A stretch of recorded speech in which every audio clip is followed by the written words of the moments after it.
Okay, changing recurring decimals into fractions. My recurring decimal here is 0.207 with a dot above the 2 and the 7 indicating that the 207 all recurs. So that means 0.207, 207, 207 and so on. First step, write f is equal to 0.207 and hopefully we'll get f to be 23 over 11.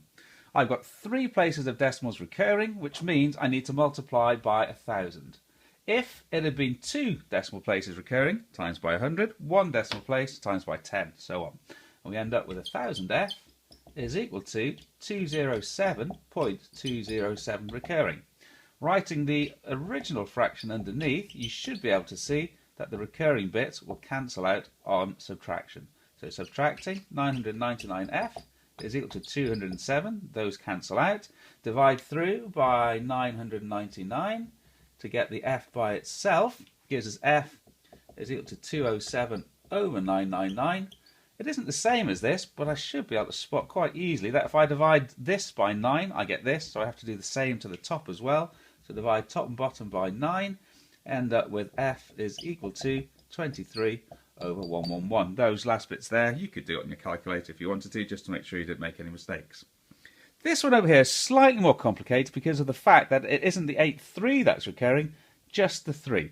Start off in a similar fashion. F is 0.83 recurring. What I want next is that the recurring occurs immediately after the decimal point. So I'm going to times by 10. And I end up with 10f is equal to 8.3 recurring. And then it falls back to the similar kind of method we used previously. This is 1 place recurring decimals, so I'm going to times by 10. And I end up with 100f is equal to 83.3 recurring. Write this one underneath so I can see what my subtraction looks like. And again, the recurrings will cancel out under subtraction. 100f take away 10f, 90f. 83.3 recurring, take away 8.3 recurring. Well, that's effectively just 83 take away 8, which is 75. Divide both by 90. And we end up with f is equal to 75 over 90.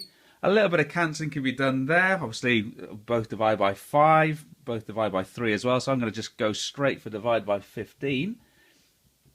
And you end up with f is equal to 5 over 6 as required.